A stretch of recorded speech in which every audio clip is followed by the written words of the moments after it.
Hey guys, இந்த 6 ரகசியங்கள் தெரிஞ்சா எந்த ஏமாற்றமும் உங்களை பாதிக்காது. வாழ்க்கையில் சின்ன சின்ன ஏமாற்றங்கள் கூட உங்களை ரொம்பவே அஃபெக்ட் பண்ணுதா? யாரோ சொன்ன ஒரு சின்ன வார்த்தை நாள் பூரா உங்கள் மனசை கஷ்டப்படுத்திட்டே இருக்கா?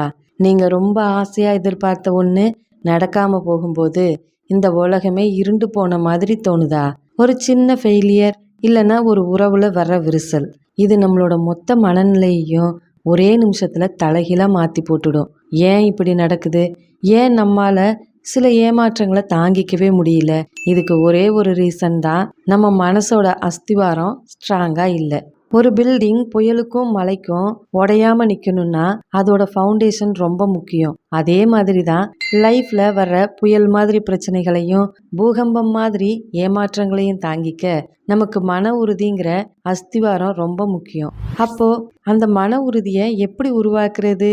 எந்த ஏமாற்றத்துலையும் உடஞ்சி போகாமல் தைரியமாக முன்னாடி போகிறது எப்படி? அதுக்கான 6 பவர்ஃபுல்லான சீக்ரெட்ஸை தான் நாம் இன்னைக்கு பார்க்க போகிறோம். இந்த 6 சீக்ரெட்டையும் நீங்கள் முழுசாக புரிஞ்சுக்கிட்டு ஃபாலோ பண்ண ஆரம்பித்தா நிச்சயமாக இனி எந்த ஏமாற்றமும் உங்களை அவ்வளவு சுலபமாக அசைச்சு பார்க்க முடியாது. சீக்ரெட் நம்பர் 1, எதிர்பார்ப்புகளுடைய யதார்த்தத்தை புரிஞ்சுக்கிறது. நம்மளோட பெரும்பாலான மன கஷ்டங்களுக்கும் ஏமாற்றங்களுக்கும் உண்மையான காரணம் என்ன தெரியுமா? மற்றவங்க இல்லைங்க, நம்மளோட எதிர்பார்ப்புகள் தான். நாம் மற்றவங்க கிட்ட இருந்தோம், இந்த வாழ்க்கை கிட்ட இருந்தோம் அளவுக்கு அதிகமாக எதிர்பார்க்குறோம். அவங்க இப்படித்தான் நடந்துக்கணும், இந்த விஷயம் இப்படித்தான் நடக்கணும்னு மனசுக்குள்ளே ஒரு கற்பனை பண்ணிக்கிறோம். அது நடக்கலைன்னா நாம் உடஞ்சி போயிடுறோம். சத்குரு சொல்கிற மாதிரி நம்ம கூட இருக்கிறவங்க, நம்ம ஃப்ரெண்ட்ஸ், ஏன் நம்ம ஃபேமிலியில் இருக்கிறவங்க கூட நாம் நினைக்கிற மாதிரியே 100% இருக்க மாட்டாங்க. அப்படி இருக்கணும்னு நாம் எதிர்பார்க்கிறது தான் மொதல் தப்பு. ஒவ்வொருத்தரும் அவங்கவுங்க வளர்ந்த விதம், அவங்க அண்டர்ஸ்டாண்டிங் இதுக்கு ஏற்ற மாதிரி தான் நடந்துக்குவாங்க. உங்களை காயப்படுத்தணும்னு அவங்க வேணும்னே செய்யறதில்ல. இப்படி திங்க் பண்ணி பாருங்களேன். நீங்கள் ஒரு மாமரத்துக்கிட்ட போய் எனக்கு ஆப்பிள் வேணும்னு கேட்டால் அது தராது. அதுக்காக நீங்கள் ஏமாற்றம் அடைஞ்சா இப்போ நீங்களே சொல்லுங்க, தப்பு அந்த மாமரத்து மேலேயா இல்லை உங்கள் எதிர்பார்ப்பு மேலேயா? நிச்சயமாக நம்ம எதிர்பார்ப்பில் தான் தப்பு. அதே மாதிரி தான் ஒவ்வொருத்தரும் ஒரு தனி மரம் தான். அவங்க கேரக்டருக்கு மீறி நாம் எதையாவது எக்ஸ்பெக்ட் பண்ணால் டிசப்பாயின்மெண்ட் நமக்கு தான். இப்படியே போய்கிட்டு இருந்தா இதுக்கு என்ன தான் சொல்யூஷன்? அப்போது எதையுமே எதிர்பார்க்க கூடாதா? அப்படி இல்லைங்க, கோல்ஸ் வச்சுக்கிறது தப்பே இல்லை. ஆனால் பிடிவாதமான எதிர்பார்ப்புகள் இருக்கக்கூடாது. உங்கள் கோல்ஸை அடையிறதுக்கு நீங்கள் என்ன செய்யணுமோ அதில் உங்கள் முழு கவனத்தையும் வைக்கணும். உங்கள் ஆக்ஷன் மட்டும்தான் உங்கள் கண்ட்ரோலில் இருக்குது. அதோட முடிவு மற்றவங்க கையிலையோ சுச்சுவேஷன் கையிலையோ தான் இருக்குது. இந்த ஒரு உண்மையை நீங்கள் ஆழமாக ஏற்றுக்கும் போது பாதி ஏமாற்றங்கள் தானாக காணாமல் போயிடும். சீக்ரெட் நம்பர் 2, மாற்றத்தை ஏற்றுக்கக்கூடிய மனப்பக்குவம். இந்த உலகத்தில் மாறாத ஒரு விஷயம் இருக்குன்னா அது மாற்றம் மட்டும்தான். வாழ்க்கை ஒரு நேர்கோட்டில் போகிற பயணம் கிடையாது. அது ஏற்ற இறக்கங்கள் நிறைஞ்ச அலை மாதிரி. இன்னைக்கு சந்தோஷம் இருக்கும், நாளைக்கு கவலை வரலாம். இன்னைக்கு வெற்றி, நாளைக்கு தோல்வி. இதுதான் லைஃபோட டிசைன். ஆனால் நாம் என்ன பண்ணுறோம்? வாழ்க்கை எப்பவுமே ஒரே மாதிரி ஸ்மூத்தாக போகணும்னு நினைக்கிறோம். ஒரே சாப்பாடு, ஒரே வேலை, ஒரே மாதிரி நாட்கள், இப்படியே எந்த மாற்றமும் இல்லாமல் இருந்தால் லைஃப் எவ்வளோ போர் அடிக்கும். மாற்றம்தான் அடுத்த கட்ட வளர்ச்சிக்கான வழி. ஒரு புழு பட்டாம்பூச்சியாக மாறுறது வலி நிறைஞ்சதாக இருக்கலாம், ஆனால் அது ரொம்ப அவசியமானது. அதே மாதிரி தான் நம்ம வாழ்க்கையில் வர ஏமாற்றங்கள் கூட ஒரு வகையான மாற்றம் தான். அது நமக்கு ஒரு பாடத்தை சொல்லி கொடுக்க, நம்மளை இன்னும் ஸ்ட்ராங்காக்க, இல்லைன்னா ஒரு புது பாதையை காட்ட வருதுன்னு நினைக்கணும். மாற்றத்தை ஏற்றுக்க ஒரு சூப்பரான வழி நிகழ்காலத்தில் வாழ்கிறது. கடந்து போனதை நினச்சி வருத்தப்பட்டா அது திரும்ப வராது. வராத எதிர்காலத்தை நினச்சி கவலைப்பட்டா நிம்மதி போயிடும். உங்கள் கையில் இருக்கிறது இந்த ஒரு நிமிஷம் மட்டும்தான். இந்த நிமிஷத்தை உணருங்க. உங்களை சுற்றி நடக்கிறத சும்மா வேடிக்கை பாருங்க. இந்த மனப்பான்மை மாற்றத்தை கண்டு பயப்படாம அதை வரவேற்கிற தைரியத்தை கொடுக்கும். சீக்ரெட் நம்பர் 3, இல்லூஷனை புரிஞ்சுக்கிறது. நம்ம பெரியவங்களும் ஞானிகளும் அடிக்கடி சொல்கிற ஒரு வார்த்தை மாயை. இந்த உலகமே மாயை அப்படின்னு சொன்னால் இந்த உலகம் பொய்ன்னு அர்த்தம் இல்லை. நாம் இதுதான் நிரந்தரம்னு பிடிச்சு வச்சிருக்கிற பல விஷயங்கள் டெம்பரவரி, அதாவது நிரந்தரம் இல்லாததுன்னு அர்த்தம். வெற்றி, தோல்வி, புகழ், அவமானம், செல்வம், வறுமை, சந்தோஷம், கஷ்டம் இது எதுவுமே நம்ம கூட கடைசி வரைக்கும் வராது. எல்லாமே ஒரு சீசன் மாதிரி வந்துட்டு போகும், அவ்வளவுதான். நாம இதுதான் உண்மைன்னு நினைக்கிற ஆழமான உணர்ச்சிகள் கூட கால ஓட்டத்துல பார்க்கும்போது ஒரு சின்ன புள்ளி மாதிரி டெம்பரவரியானது தான். நீங்க தாங்க முடியாத ஒரு கஷ்டத்துல இருக்கிறப்போ உங்களுக்குள்ள இதை சொல்லிக்கோங்க, இதுவும் அந்த மாயையோட ஒரு பகுதி தான். இந்த வலி நிரந்தரம் இல்லை, இதுவும் கடந்து போகும். இந்த ஒரு எண்ணம் அந்த பிரச்சனைக்கும் உங்களுக்கும் நடுவுல ஒரு பெரிய கேப்பை உருவாக்கும். கஷ்டத்துல இருக்கும்போது அதுல இருந்து கொஞ்சம் தள்ளி நின்று பார்க்க ஹெல்ப் பண்ணும். ஒரு படத்துல வர்ற சோகமான சீனை பார்த்து நாம அழுதாலும் இது வெறும் நடிப்பு தான்னு நமக்குள்ள எங்கேயோ ஒரு மூலையில தெரியும்ல. அதே மாதிரி லைஃப்ல வர கஷ்டங்களும் அந்த நேரத்துக்கு உண்மையானதா தெரிஞ்சாலும் இது நிரந்தரம் இல்லைங்கிற புரிதலோட அதை ஹேண்டில் பண்ணா அதோட தாக்கம் குறைஞ்சிடும். சீக்ரெட் நம்பர் 4, பற்றின்மை எனும் சக்தி. மாயையை புரிஞ்சுக்கிட்டதோட அடுத்த ஸ்டெப் தான் இந்த பற்றின்மை. டிட்டாச்மெண்ட்னு சொன்ன உடனே எல்லாத்தையும் விட்டுட்டு சாமியார் மாதிரி போறதுன்னு நினைக்காதீங்க.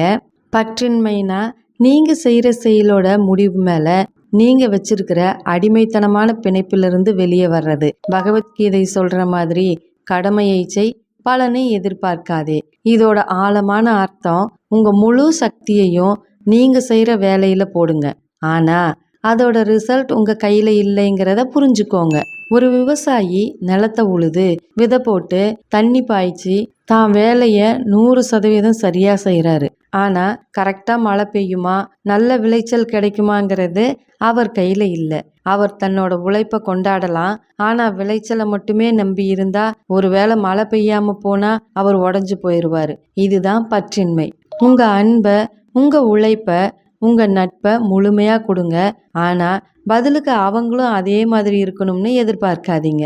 உங்க சந்தோஷத்தை மற்றவங்க கையிலையோ ரிசல்ட் கையிலையோ கொடுக்காதீங்க. ஒரு பட்டம் விடும்போது நூலை நம்ம கையில தான் வச்சிருப்போம், ஆனா பட்டம் வானத்துல சுதந்திரமா பறக்கும். அந்த பட்டம் மேல இருக்கிற ஆசையில அதை நம்ம பாக்கெட்ல வச்சுக்க நினைச்சா அதால பறக்கவே முடியாது. அதே மாதிரி தான் உறவுகளையும் வேலைகளையும் வாழ்க்கையையும் கொஞ்சம் சுதந்திரமா விடுங்க.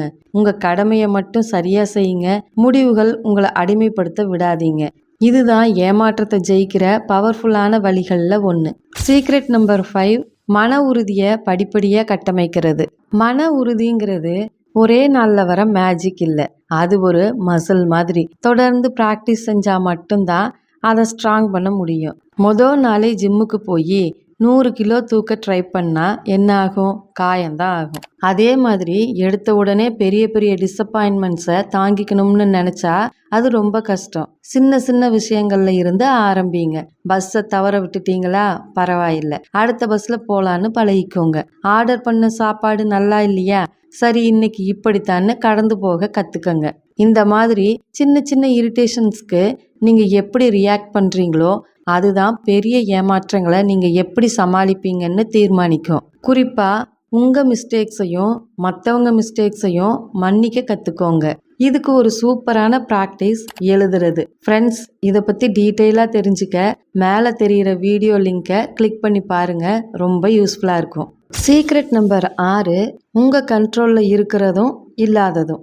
இதுதான் நாம பார்க்க போற கடைசி ஆனா ரொம்ப முக்கியமான சீக்ரெட். உங்கள் லைஃப்பை 2ஆக பிரிச்சுக்கோங்க. ஒன்று உங்கள் கண்ட்ரோலில் இருக்கிற விஷயங்கள், இன்னொன்று உங்கள் கண்ட்ரோலில் இல்லாத விஷயங்கள். உங்கள் கண்ட்ரோலில் என்னவெல்லாம் இருக்குது? உங்கள் எண்ணங்கள், உங்கள் செயல்கள், உங்கள் உழைப்பு, நீங்கள் பேசுகிற வார்த்தைகள், ஒரு ப்ராப்ளத்துக்கு நீங்கள் எப்படி ரியாக்ட் பண்ணுறீங்க, இதெல்லாம் தான். இதுவே உங்கள் கண்ட்ரோலில் இல்லாதது என்ன? மற்றவங்க உங்களை பற்றி என்ன நினைக்கிறாங்க, மற்றவங்களுடைய செயல்கள், கடந்து போன காலம், எதிர்காலத்தில் என்ன நடக்கும், ஒரு செயலோட இறுதி முடிவு, இதெல்லாம் தான். டிசப்பாயின்மெண்ட்டுக்கான ஆணி வேறே நம்ம கண்ட்ரோலில் இல்லாத விஷயங்களை கண்ட்ரோல் பண்ண ட்ரை பண்ணுறது தான்.